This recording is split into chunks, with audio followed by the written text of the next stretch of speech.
Sumainyo ang Panginoon. Ngayon po, ikatlong araw ng ating paghahanda at the same time sa kabistahan ng mahal na Birhen ng Dilaog. No? So, bahagi yun. Yung ating pagdiriwang sa mahal na Birhen Maria, na kung tawagin natin, maraming pangalan ang mahal na Birhen Maria.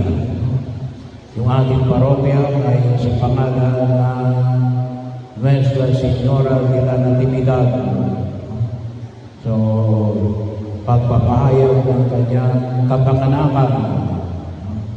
Noong December 8, ay pinagdiwang natin ang kapistahan ng Immaculada Concepcion, si Maria Riñon. Yung paglilihi ng walang pahid ng kasalanan.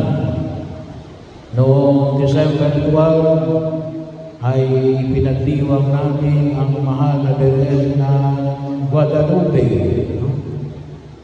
ang patron ng pagsakan at patron din ng buong Pilipinas. Yun din po ay buntis, katulad ng mahal na Birhen ng Dilaog. Pero yun din ay pangalan na ibinigay sa mahal na Birhen Maria. So katulad din po ng mahal na Birhen ng Dilaog ay nagpapahayag ng na pagdadala niya kay Jesus. At ang paanyaya na kung saan makita natin yung yung kagalakan at kasiyahan na dulot ng kaganapan ng pagliligtas ng Diyos na binigyan natin ng mga pagkikilay katulad ng unang araw. Sabi ko natin ay katotohanan, isang katotohanan mula sa ipinahayag ni Juan Bautista at ng patotoo ng gawa ng ating Panginoong Jesucristo, na katulad din ng paanyaya natin noong nakaraang araw na magmumula sa lahi ni Abraham at ni David. Si Maria, yung Ebanghelyo natin kahapon, si Ebanghelyo ni San Mateo, ay mula yung lineage kay San Jose, na mula sa lahi ni Haring David. Yung Ebanghelyo ni San Lucas, makita natin mula yun naman sa bahagi ng mahal na Birhen Maria. Pero ibig sabihin, pareho na tumutukoy na mula sa lahi ni Haring David. Pero dahil po may kapisahan ng mahal na Birhen ng Dilaog, sinawang makita natin na ang mahal na Birhen ng Dilaog ay isang devotion na binibigyan natin ng pagpapahalaga sa pagkilala sa kanyang kadakilaan sa pagdadala kay Jesus bilang ina ng Diyos. Isang tawag yun, naalala ko tuloy, ang pag-alala, isang para, nung siya pumunta sa Spain, ay binili ako ng isang image. Hindi ko na pinakita rito kasi mali, yung image ng mahal na Birhen ng Dilaog. Kasi originally yan ay mula sa Spain. Sa ngayon, sabi nga, sa salin-salin salita, na yung imahe din natin ay galing sa Spain. Hindi na narito. Pero yun po inawa yung huwag namin kalimutan. Yung kagalakan at dulot, lalong-lalo na ngayong siyang araw ng ating paghahanda sa pagdating ng ating Panginoong Jesucristo, na pinahalagahan ng higit na pagkilos ng mahal na Birhen Maria Ano nga, makita rin natin, sabi nga sa laki ng listahan ngayon ng ating pinagdiriwang, ay huwag natin i-side street kasi iba kayo natin ay tinutuon sa pagtingin at pagtugon din ni San Jose. Kinakailangan natin i-balance.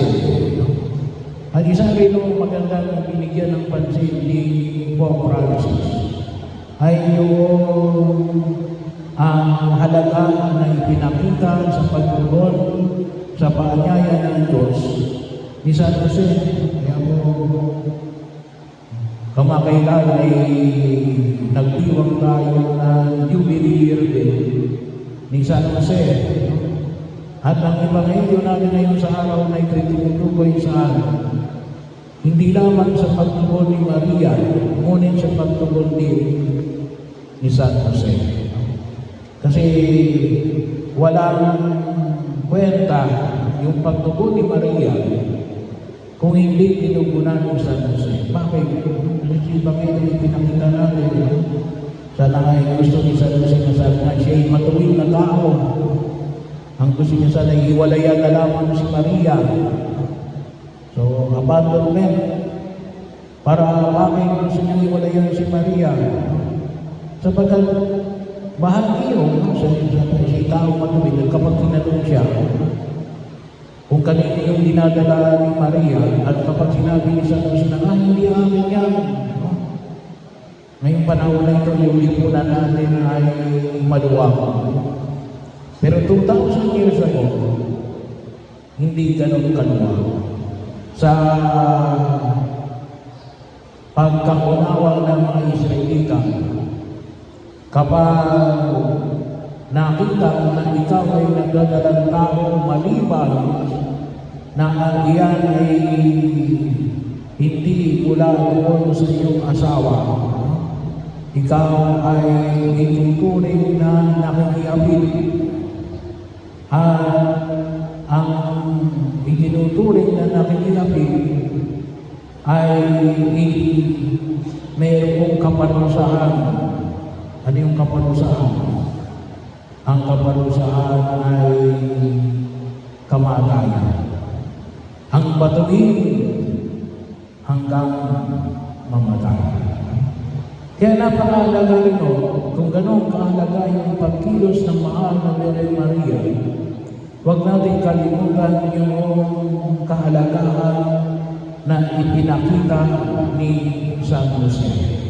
Pareho yung mahalaga. Kaya napakahalaga yung parehong ginagampanan ng nanay at ng tatay. Bahagi yun. Kaya nga, kumisan makita natin, sa lipunang ginagalawa natin, kumisan ang problema na inaharap na lipunang ginagalawa natin ay either kulang yung pangalaga ng nanay o ng tatay, o maaaring sobra yung pangalaga ng nanay o ng tatay. Kinakailangan nila balance sila. Yan ay naging bahagi ko, lalo-lalo na ng mga problema ng mga dinanas natin, yung mga tinatawag natin absentee father o absentee mother. Walang nanay, walang tatay, lumaki yung bata. Sa maraming kadahilanan, yung iba rin ko, maaaring gawa ng nag-abroad, ay naiwanan yung mga anak. Mabuti na lang ngayon, medyo maluwag-luwag na rin, dahil dinarin na yun ng mga nag-abroad yung kanilang mga anak, ang kanilang pamilya.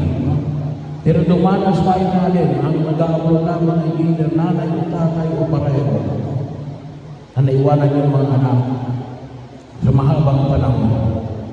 So, bahagi yun, nakunta, kung lutusin, ano man ang maging sitwasyon at sa karatayuan natin ngayon sa panahon na ito, ano yung mahalagang pinapakita? Kinakailangan natin mapunuan sakaling gawa ng kawalan ng absentee parent. Either nanay o tata o maaari pareho. No? At di sino yung pwedeng magpuno? Pwede yung tito, pwede yung lolo, o pwede yung nanay, o pwede yung lola. Pero dapat pareho yung dalawang image, yung father figure at saka yung mother figure. Kaya bahagi yun na kung saan ay nakita natin, sapagkat sabi natin, yung pagliligtas ng Diyos ay pagliligtas ng Diyos sa pamagitan ng ating lahi. At yung lahi natin ay nanggaling sa dalawang puno. Ang puno ng nanay at ang puno ng tatay. Kaya bahagi yung na kung saan ay makita natin parehong ginagawa ito. At katulad yung San Jose, anong ipinakita ng San Jose? Ay kanyang sinunod ang utos ng anghel. At kanyang ginabayan noong paglaki ng ating Panginoon sa Kristo kasama ng mahal na Birhen Maria. Kaya yun naman yung ating idulog ngayon sa harapan ng may kapal. Bagaman po sa darating na linggo pagkatapos ng Pasko, ay pinagdiriwang natin ang banal na pamilya. Pero nawa, makita natin at patuloy natin ipanalangin yung pagliligtas ng Diyos sa atin sa pamagitan ng halimbawa na ipinakita ng mahal na Birhen Maria at ni San Jose. At nawa makita natin na nawa patuloy na matugunan ang dalawang imahin na ito sa pagkilos natin upang matugunan natin ang panawagan ng ating Diyos sa tulong ng ating mga nanay at ng ating mga tatay. Nawa sa